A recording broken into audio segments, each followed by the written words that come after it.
You're the owner of a small business, which means you're also the tech guy, and HR, and personal assistant, and head honcho, and intern. You could use another pair of hands, like the experts you'll find at Verizon Small Business Days, April 21st through 27th. Get a free tech check, special deals, and more. Call 1-800-483-4428 or visit verizon.com/smallbusiness to book your appointment. Verizon Business. So good, so good, so good. Great gifts for mom? We've got them. And they're up to 60% off at Nordstrom Rack stores now. You know they have Marc Jacobs? Gotta show mom some love. That is so good. Snag amazing deals on Mother's Day gifts from Barefoot Dreams, Kate Spade New York, and more. Great brands, great prices. That's why you rack.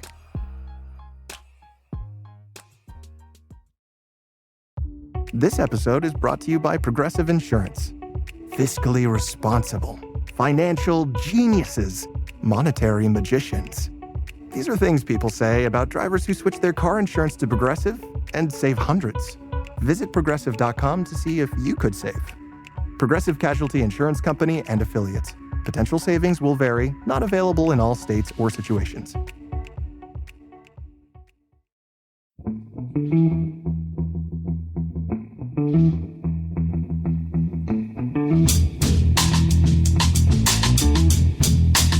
Hello and welcome to The Price of Football, the show that looks at the money behind the beautiful game with me, Kevin Day, and Liverpool University's Kieran Maguire.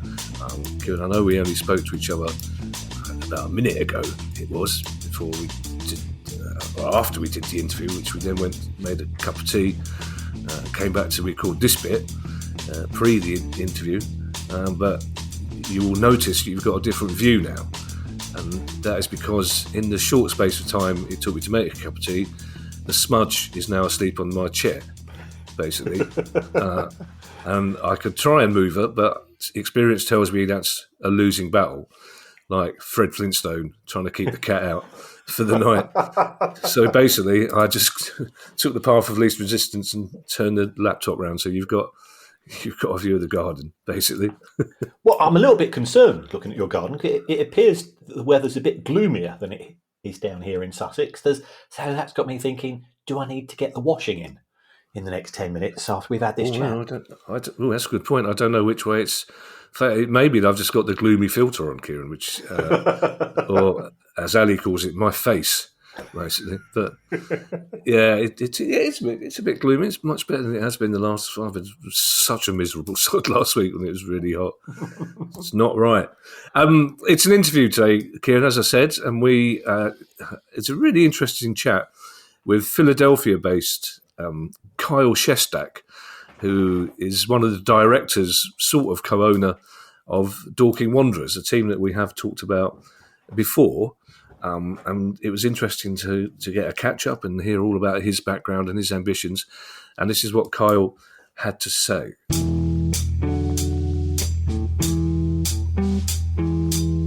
Kyle, thank you so much for joining us. We both always get excited when we're talking to somebody, especially across the pond. It always seems really glamorous when we're talking to someone in a different part of the world. So it's lovely to have you on the show. Before we talk about Dorking Wanderers and your involvement, just tell us a little bit about your background before you got involved with the club. So I think I have a bit of an unconventional background in this regard. I graduated college in 2017 with a degree in sociology, and then I spent 5 or 6 years in the insurance business, selling insurance, which was not necessarily my life's passion, to put it mildly. Football I find to be much more fun and interesting, as I'm sure you guys can understand. So yeah, a degree that did not relate to my career path, and a career path that I did not find very satisfying. Okay, although I imagine a degree in sociology along with a degree in anthropology be quite handy dealing with English football fans on occasion. You know, sometimes in life, I do think the sociology aspect does help me with, just human interaction and behavior and, trying to be understanding of others. So I can't say it's completely useless, but if I went back in time, I might not have gotten a degree in sociology. Can you just clarify for us, Kyle, as well? Are you a director or a co-owner officially? So technically both. We have now that they did a crowdfunding campaign about 6 to 8 months after I had joined. So our shareholding within my company and my group is technically a major shareholding, but for the common fan would probably understand it as minority ownership. And I do have a seat on the board as well. Okay, great. We'll come on to your group later, but just tell us how you got involved in Dorking Wanderers. So do you want the long or the short version? Let's go for long. Neither of us got much to do this afternoon, so long will be great. Okay, perfect. So back in the day, and I'll say back in the day is late high school, early college, university for me, Sunderland Till I Die came out. And I found that documentary fascinating. And that was the first thing that opened my eyes up to anything non-Premier League, the championship, being relegated from the championship, League One, League Two, all the, league football specifically, not necessarily non-league, but that documentary and seeing what the fans and the club went through from, being purchased by new owners. And I think from that first season, they even have new owners from that. The fans' opinions on, what it meant to them to be Sunderland supporters and deal with that relegation and everything the club was going through. And then fast forward a little bit, a documentary on Leeds United came out, same type of story, more focused on when they went back to the Premier League. So that kind of planted the seed on, if I was ever to be involved in sports ownership, which was my day one dream job. I always tell people that my first dream job was I wanted to own the Philadelphia Phillies baseball team. I didn't want to manage. I didn't want to play. I wanted to own the team because I just thought it was the coolest thing in the world that somebody actually owned the organization. So in my, early adulthood, I thought English football could potentially one day be that path forward for sports ownership because I'm not a billionaire and that's really not possible too much in the States. We don't have, leagues that support others. It's a closed system, salary caps, all that good stuff. And then a little bit more in the future, I saw that Rob and Ryan had purchased Wrexham for about $2 million, I believe. So I thought to myself, okay, they bought a National League club outright in whole for $2 million. I don't have $2 million in my pocket, but I bet I could get a piece of one of these teams and kind of, start that journey. So I started doing some research. I ended up on Transfer Market's website, which is, I'll call it pseudo reliable in the information it provides. It's, a jumping off point, I'll say. And at the bottom of the National League, I see Dorking Wanderers, and the value was at that time £120,000. And I was like, okay, well, I know that the football club's it's worth more than £120,000, but why is it so much lower than every other club in the league? So then I find all the articles and the stories about, Mark and the club he created and the record of promotions. And I thought to myself, this is the best sports story I have ever seen. Something that's incredibly foreign to an American audience because of our closed systems. Our great sports stories are LeBron James coming back to Cleveland and winning the NBA championship, or the Boston Red Sox coming back and beating the Yankees down 3-0 in a 7-game series, the Chicago Cubs winning their first World Series in 100 years, Philadelphia Eagles winning their first Super Bowl. Nothing that's like starting a Sunday league team with your buddies and, in theory, putting that dream to practice and going up the pyramid and potentially being in the Premier League, because that's what the pyramid is there for, essentially. That dream is always alive for anybody in the open system. So I just thought it was once in a lifetime. And if they were to end up in the Premier League, it would be the best story the world has ever seen. So from that point, I looked into some of the demographic and financial information on Dorking as a whole, a little bit about, Mole Valley, Surrey. I put together a little, presentation information and showed it to my dad, who's, probably the smartest guy I know. He's an actuary by trade, super, super intelligent. He's the one that got me into the insurance business. But So, he's a very good sounding board for all things, business related, because, you want to get another voice in the room and another opinion. He said, I was like, you're going to think I'm insane. You're going to think I'm crazy, but please just hold out on the questions until the end. Just hear me out and, just listen to me. Showed him everything. And he was like, it's a good idea. I like it. Reach out to them. You're probably not the first person to reach out to them, but see what they say. So I typed up a whole email, this whole sales pitch, super long, and sent it over. And the club got back to me the next day. So I always, I have Instagram reels that I do, and I always start out with, I cold called my way into ownership of an English football club. And that's the truth. So they answered me the next day. And as soon as they answered, I was like, okay, I am absolutely going to get this done. Like I can't not do this now that there's, I've opened up that door. So I negotiated everything with Mark over WhatsApp messages for probably 4 months or so. Okay. And I also always tell people my wife would have thought I was cheating on her for the amount of times I went in and listened to a WhatsApp message at 3:00 in the morning, whispering in the bathroom with the lights off and stuff like that. But got lawyers involved, accountants involved. Our end, obviously the club had, resources that they wanted to use in that regard. And, 4 months later, came on board, and we had an option open to purchase additional equity in the club. At that point, I did a friends and family round of fundraising, and we exercised that option and then have been involved ever since. I love the phrase pseudo-reliable. I think we may have to take that on board as our catchphrase for the pod, the price of football, pseudo-reliable. Before we talk a little bit more detail about your relationship with Mark White, and I will have to explain to our listeners who Mark White is, first of all. But we've talked a lot about this on the pod, Kyle.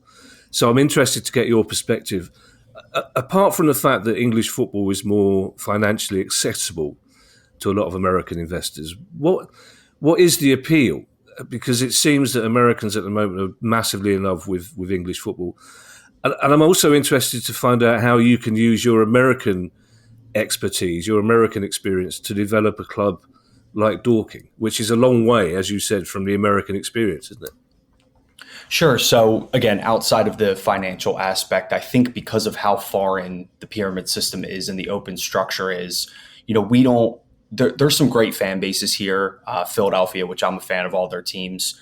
That's a great example. Really passionate fans, really does feel community driven in a lot of aspects because that's just the type of city that Philadelphia is. But that's much more rare than common. And there's not a lot of those grassroots organizations where you really feel like that community and that club is your identity as well. So that aspect and how far down it can go, there's so many clubs within England that it's a lot of pride that the supporters take in the representation of their clubs. So, if Dorking were to make an FA Cup run or, be a football league club one day, that's a lot of pride that the small community of Dorking and maybe some outside people within Surrey can take in that just doesn't exist here in the States. And, there's no penalty for finishing last in your league here in the States, right? Often you're rewarded with the number one draft pick. So, like in NBA basketball, we see, tanking is a thing, right? Teams try to, they lose on purpose. They can't act like they're losing on purpose, but we all know that that's what they're doing. You can't do that in the Premier League Championship at any level. You're more incentivized to build the roster year in and year out, go buy players, try to improve what you're doing on the pitch. Sure, you can have some, mid-table consolidation here and there. But there's a lot of incentives to win, and then the greater competitions as well. If an NFL team doesn't win the Super Bowl, you try to make the playoffs and you try to win the Super Bowl, and that's it. Over here, you can make an FA Cup run, FA Trophy run, qualify for multiple European competitions. So you can look at, Manchester United, who are having a horrible Premier League season, but are somehow still in Europa quarterfinals. If they go on to win that, they could finish in the bottom half and end up in the Champions League next year.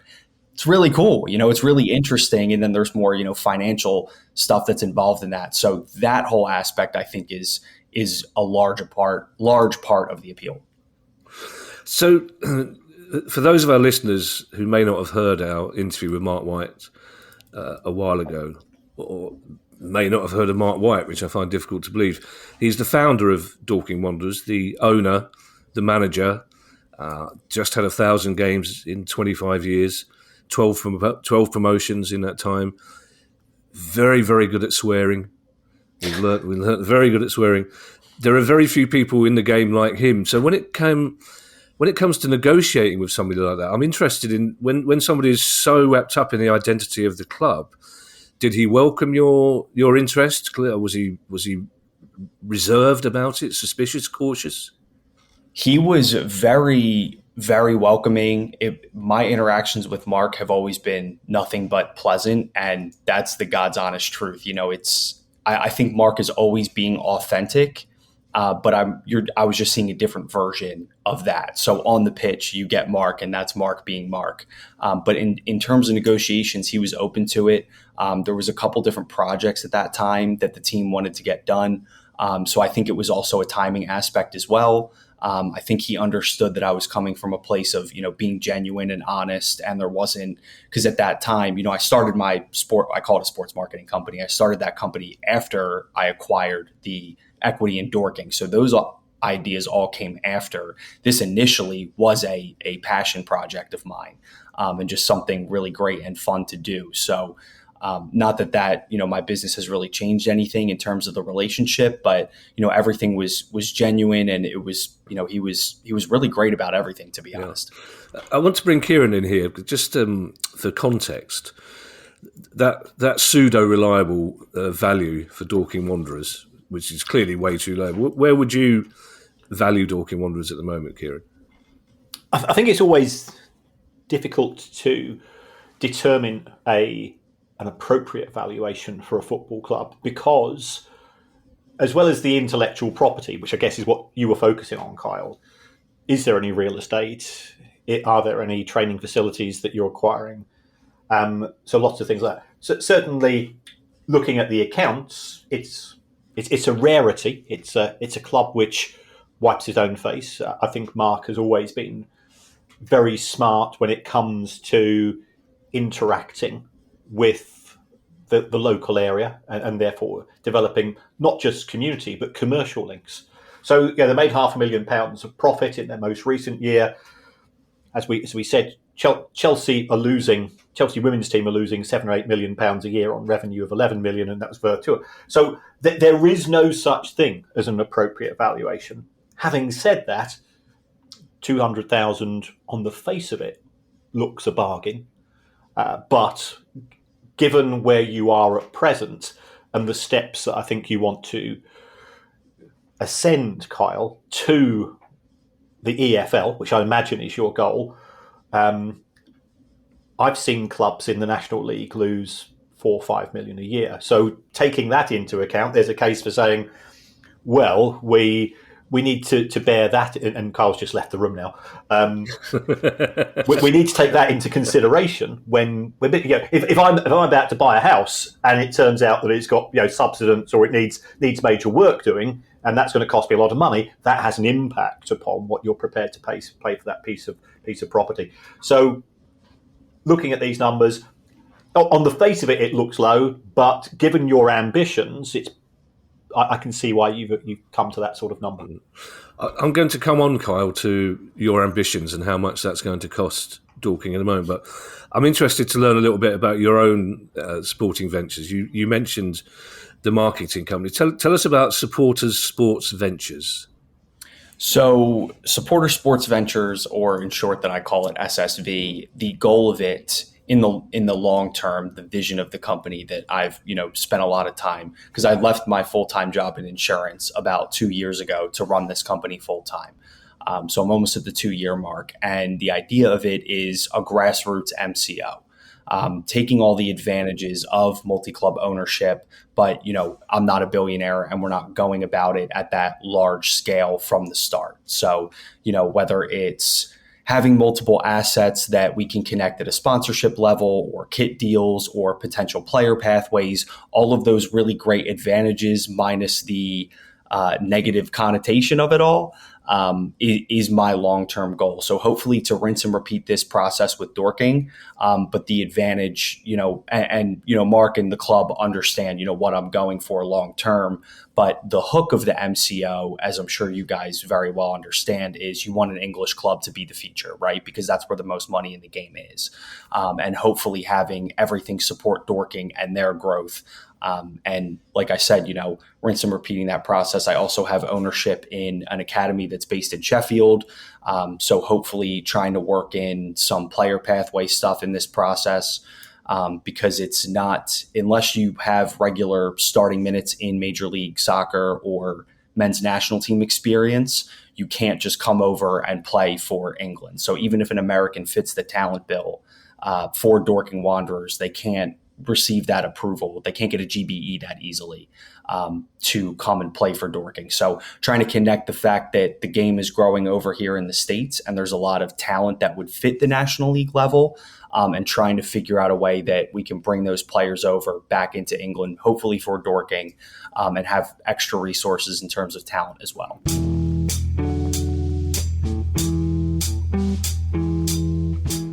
When you think about super successful businesses that are selling through the roof like Heinz or Mattel, you think about a great product, a cool brand, and brilliant marketing. But there's a secret. The business behind the business making selling simple for them and buying simple for their customers. For millions of businesses, that business is Shopify. Upgrade your business and get the same checkout as Heinz and Mattel. Sign up for your $1 per month trial period at shopify.com/promo, all lowercase. Go to shopify.com/promo to upgrade your selling today. Shopify.com/promo.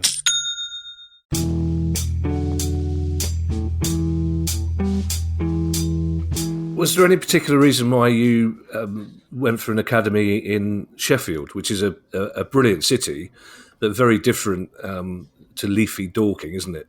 Mm-hmm. It is a bit different. I've actually been to Sheffield before. I like it a lot. It's a great city. I think it's a great city. I wasn't necessarily exploring different markets in that regard. It was more of an opportunity that came up through people that I've just networked with over the years. In a short time, I feel like I've done a really great job building up a network of contacts within the game, especially over in Europe, which is really, really great. So it was just, a friend of a friend, somebody that was doing some work for Dorking, knew somebody who knew Spencer Taylor and Chris Dolby over at IDA. So then we got into a conversation. They had recently just started and were kind of looking for help on navigating the American landscape because of a big focus of the academy was bringing over American internationals, and just, being American and a huge sports fan my whole life. A lot of that was, knowledge that I have just known growing up here. So I was like, look, I really think I can help in these aspects. If I were you, this is exactly what I would do. Shot over a proposal to them and they were like, we love it. Let's do it. So I have a really great relationship with them as well. I've seen you talk in interviews as well, Kyle, about the business of content. Can you elaborate on that for us? Yeah, so that's a really great question. I've done a few pitches for people at private equity firms or VC firms, and some of it has been more adversary on their end to say, this is what I would improve about your pitch on your business. Some of it has been me stumbling over myself and failing and realizing what I've done wrong in that pitch and, just kind of learning how to, manage that aspect of growing what I'm doing. Within those pitches that I've given, a lot of it comes down to, well, how do you make money, right? And that is still something that I'm working on because I can't come in and expect to get rich off of a National League club or, smaller grassroots organizations. But we live in a very interesting time with content where if I can share my story and, my content can be everything about Dorking and what I'm doing business-wise and a potential acquisition of this club or that club or how I'm trying to tie it all together from this MCO perspective, that's content that I can monetize for my business that can support what I'm trying to do because content creators have the ability to bring in a lot of money. And not that I'm there yet, but that's a place that I hope to be and kind of just share my story and, do something different and hopefully, put Dorking on the map over here in the States and, just open everybody's eyes up to these interesting stories and, a different type of business that's out there within the game over in Europe. So the business of content is very interesting because we live in a unique time where, monetizing content is a viable revenue stream for a lot of people. I want to talk more about the finances of Dorking in a moment, but there's a question. I'm almost reluctant to ask you this question, Kyle, because it comes back to American ownership and American involvement in English football in particular. There are conspiracy theorists, there are people who worry. There's a sort of existential fear of American owners at the moment, particularly in the Premier League, this idea that suddenly, once there's 14 of them, they could turn around and banish relegation and so on. Do you find, though, that football fans are welcoming of you? Do you think what happened at Wrexham has made football fans more interested in American involvement, or is there's still a little bit of residual? I know what they're like in Dorking. I don't live far, Kyle. I know what they're like down there. You keep off their land, and they don't like strangers. So I'm just interested in whether you feel that fans understand where you're coming from and that it's not a kind of plaything for you, that it's a serious investment. Yeah, for sure. So that's with American investors coming in a larger scale, you look at Rob and Ryan, and I'm a huge supporter of what they've been doing. I think they've done a great job. I think they've done excellent. I think it is sustainable to what they're doing. It's going to be very interesting to see how they handle potential promotion to the championship and kind of where the business goes from there, because that's really going to be the time to see. Kieran, I know you always say you can essentially buy yourself from the National League to the championship, and that's the point where it gets interesting. But then you kind of look at what the Glazers have done to Manchester United, and that's just been a complete and utter disaster with the leverage buyout and the position they've put them in today. So you can see the good aspects of it and you can see the bad aspects of it. But in terms of me and my relationship with the fans, everybody from day one was incredibly respectful, welcoming, and open. The first time I was out there, a couple fans even recognized me when I walked into a bar, and I'm not anybody, but so to be recognized by a couple people was definitely an interesting experience. But they love it. I always take the time to talk to the fans and grab some drinks with them pre and post match, and they seem to really love it and enjoy that there's American eyes to some extent on their club. I think they really appreciate that because they want to. They have aspirations on where they want to be. So the fans love it. They've been respectful, and I've never really gotten that, edge, if you will. Sure. As long as I call it football, as long as I don't slip up and say soccer, I think I'm in the clear. Well, also, it has to be said, that fan base has really expanded recently. I mean 5-10 years ago, you were talking about 50 people at Dorking. You're talking about 1,300 now at Dorking. Yeah. Yeah. And it was last season when we were in the National League, I think it was close to about 2,000 per match.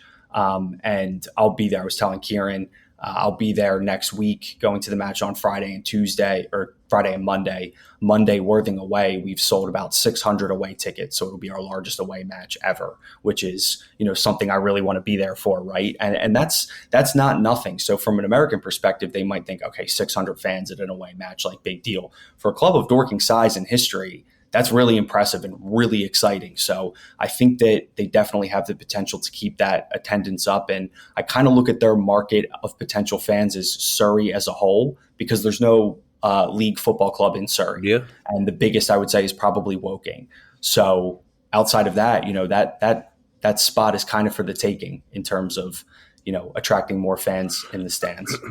I think it's really important for people around the world listening to this and people in other parts of the UK to understand that Dorking is a very small county town, and that Surrey. Small. Yeah, I'm from South London. Surrey, for whatever geographical reasons, has never been a hotbed of football. I mean, there's still some debate as to whether Palace, who I support, Crystal Palace, is a Surrey team or a Kent team. But for a long time, they were the closest club to Surrey. So what you're doing there is actually remarkable from less than a standing start. It's incredible.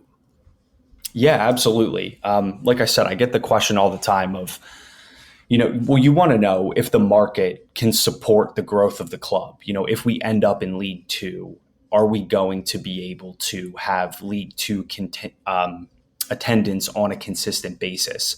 And I say yes. I look at Surrey as a whole as what the market could be, because like I said, it's for the taking. You have to look beyond the 12,000, 15,000 population of Dorking specifically, because, at that point, if you're looking at just Dorking, a town of 15,000 doesn't exactly scream filling a 50,000 seat Premier League level stadium or 38,000 seater or whatever. So I think it's definitely a really interesting place where you're looking for potential, right? You're looking for growth and potential. And between that market that I think is there for the taking and the intellectual property of the Dorking story, I think it does have that potential to sustain that type of success in the, medium term future.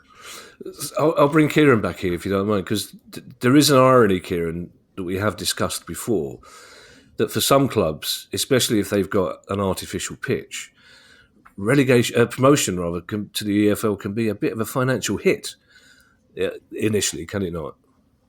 It can. It's a case of setting yourself up for life as an EFL member. I think once you've been, you need to be there for at least 2 seasons, I think, before it pays off, and you have to do your sums.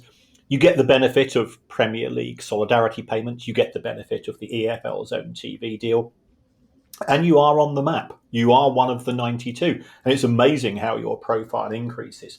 But the transition costs for a club that has to upgrade are significant. And I don't know whether there's opportunity for grants, but government money is tighter than ever before. So it's a real challenge for Kyle and for Mark and the rest of the team. But it's great to see the ambition that that's your focus. And you want to take things further. It's an issue. I think there's a lot of people taking the view that the 3G pitches are not just there from a financial point of view. I've been down to clubs, non-league clubs, where they've got a non-league setup involving plastic pitches, and it's amazing to see the community impact, because you're getting girls' teams, you're getting men of my age doing walking football. And that does help to bring people together. And then some of them say, well, actually, I had a really good experience here. Tell you what, I'll come along on Saturday afternoon and watch the football as well. So it can be sort of a Trojan horse in terms of the next fan. And that's one of your aims as a club, is to build up that broader fan base. I suppose, Carl, it's easier for you to build a community spirit when so many people at the heart of the club are from that community who, 25 years ago were growing up and going to school there, and they know everybody in the community. So it's one of those clubs, it seems to me, where there's only positives for the local community. And we've talked about Accrington Stanley recently, where the local council, the local community are not happy with some of the events the club put on to raise money that goes back into the community. But it seems to me in Dorking, it's a complete virtuous circle, isn't it? Yeah, 100%. I mean, everybody seems to love the atmosphere at the club, and the respect within the organization is always there. I'm not sure. I know that Ted Lasso is more of an American fan base thing. I don't know if you guys have ever watched Ted Lasso, but I tell people all the time it feels like Ted Lasso.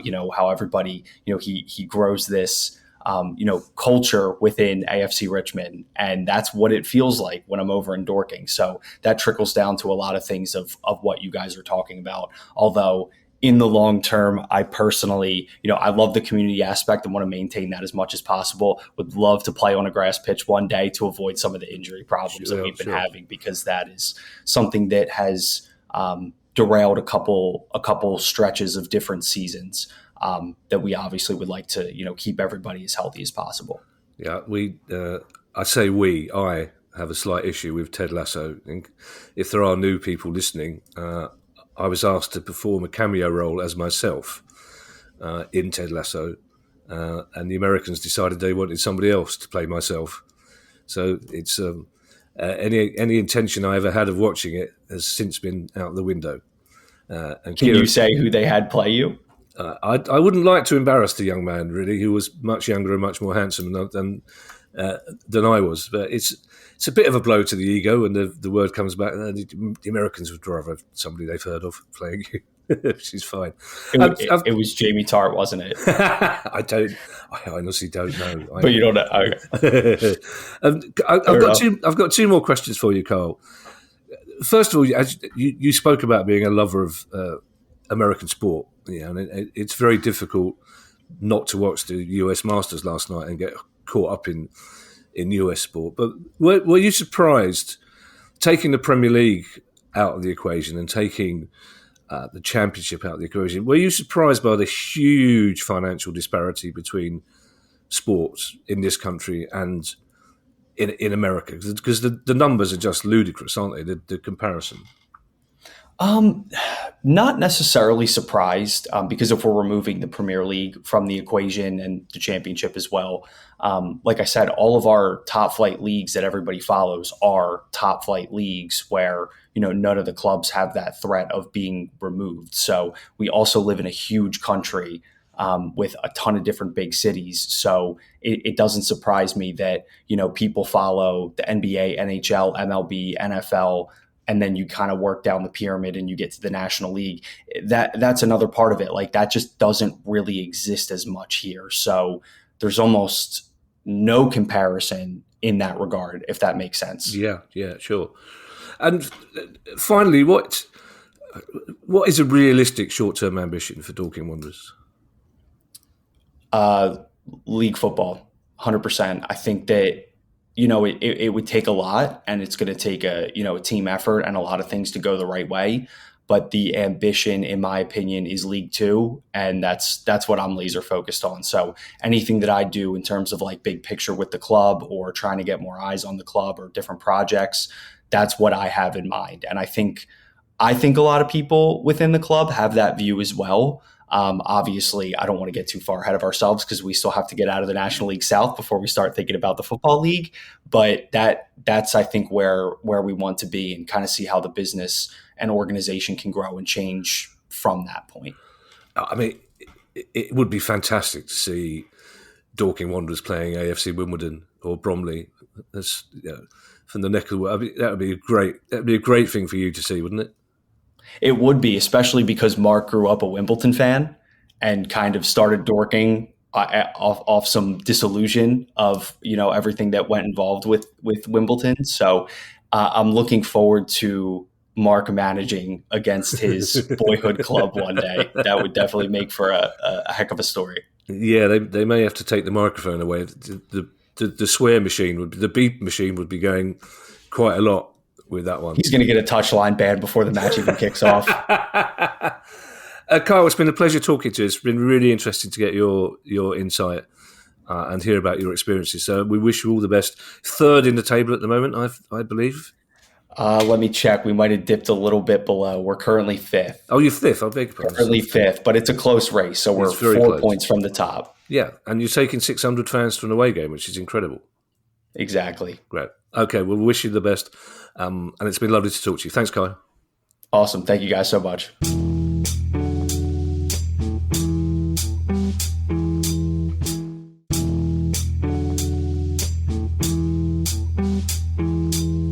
First of all, Kieran, there's a little acronym that propped up in there, and I'm reluctant to interrupt the flow of people by saying, what does that mean?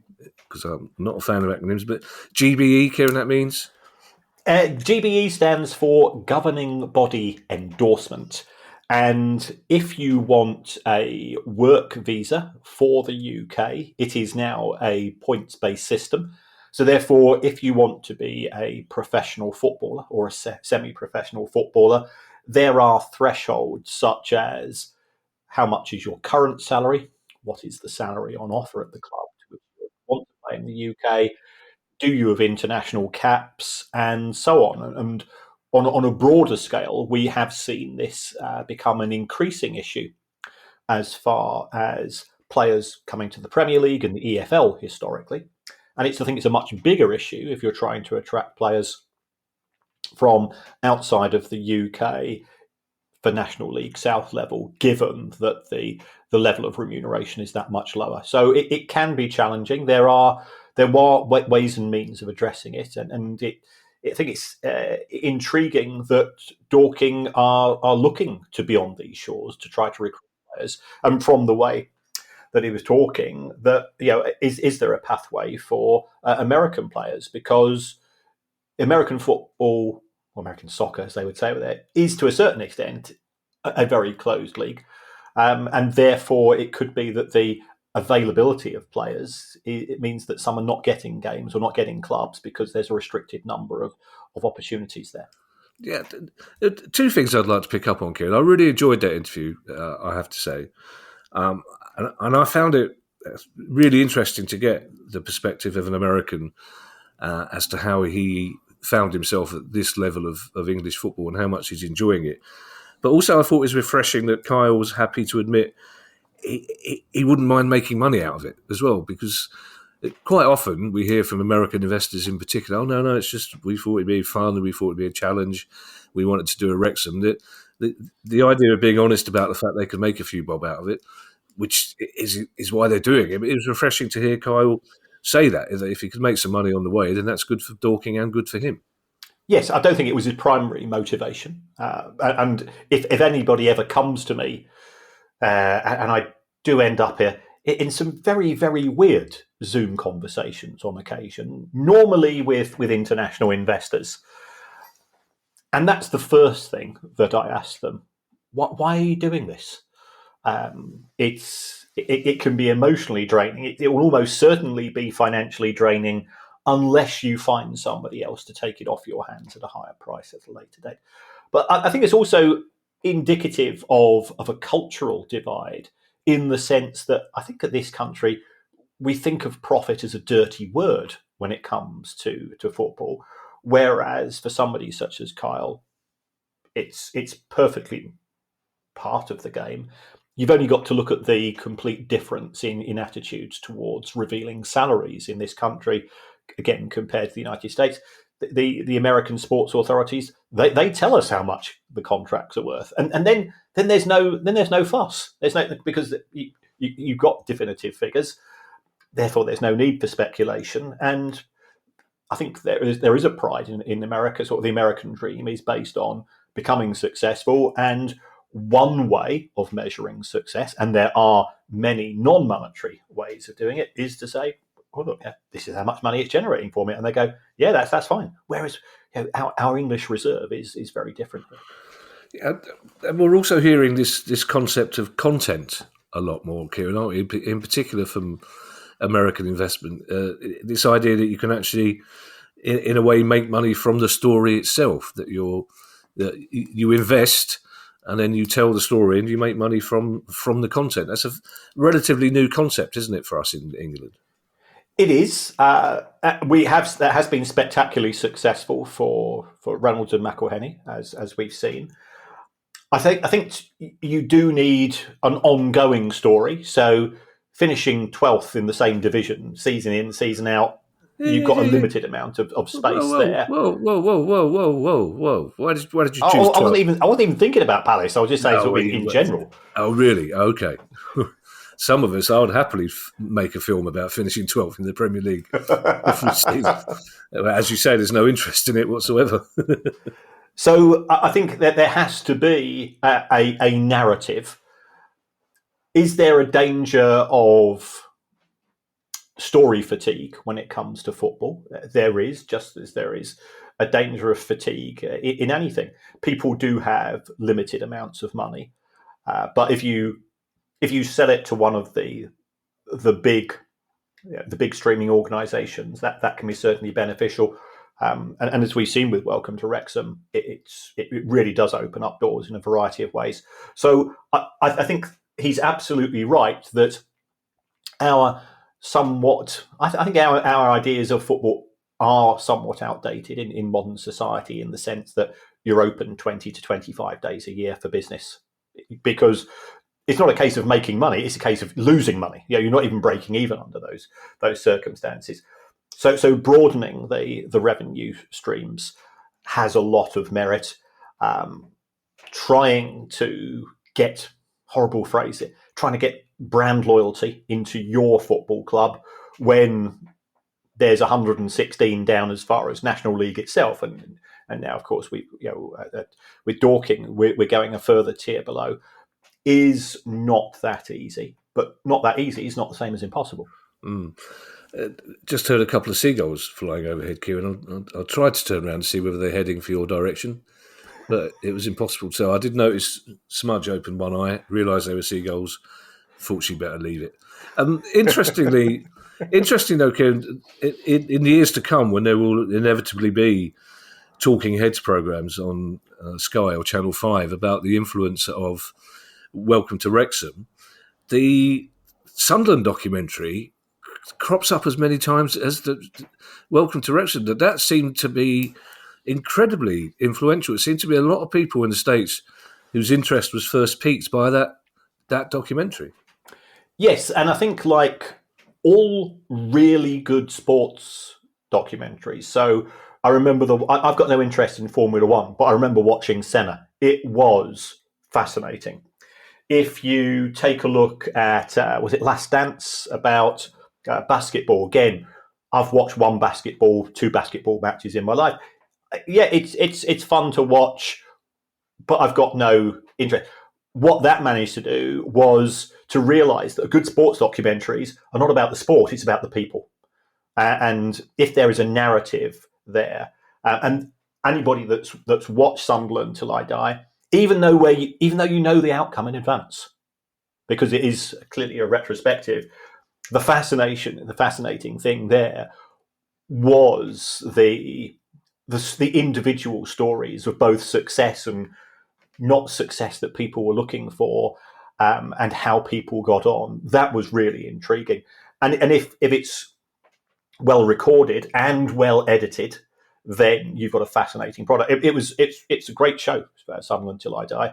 But again, it has a limited shelf life until Sunderland get back into the Premier League, in which case you've got another year's worth of material. I might have to disagree with you on basketball being entertaining, Kieran, except when the Harlem Globetrotters were involved. That was entertaining. Although my dad went to his grave, God love him, believing that was fixed. He reckoned the fix was in with the Harlem Globetrotters games. He generally thought money had taken. Who was it they always lost to? The Washington Spirits, was it? Was it whoever? He said, I don't understand it. They're always losing at half time, and then suddenly, was that the cartoon version? Yeah. Oh, right. Yeah. Right. Yeah. So this is how paranoid and suspicious he was. He thought the cartoon version was bent. The real life version, he had no interest at all. He thought there was actual cartoon shenanigans going on at half time in the animation process. Someone paid them to make sure that Metal Art Lemon scored the winning basket in the last seconds of the game. Thank you for listening, everybody. Don't forget you can now join our Price of Football Club, where you'll get ad-free listening, bonus episodes, and more. More pseudo-reliable. I think we're taking that phrase, pseudo-reliable. We're having that. So just go to priceoffootball.com and click on Join the Club to sign up today. If you have a question you'd like answered on our weekly questions pod, then email us at questions@priceoffootball.com. Don't forget you can follow us on Twitter X and find us on our YouTube channel. And if you'd like to buy our book, you can find details on that website, priceoffootball.com. Bye, everybody. Bye. The Price of Football.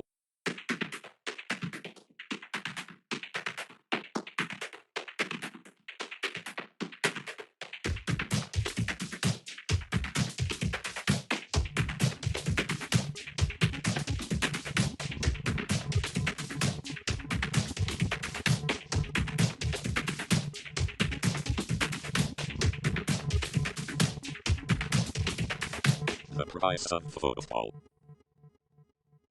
This is Ali Maxwell from Not the Top 20 podcast, the number one EFL podcast covering the Championship, League One and League Two. Every Monday, our show is teeming with talking points and surprise results.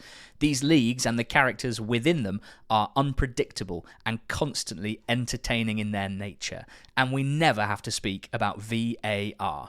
Subscribe to Not the Top 20 podcast on your preferred podcast platform and dive into the best, most in-depth EFL analysis around.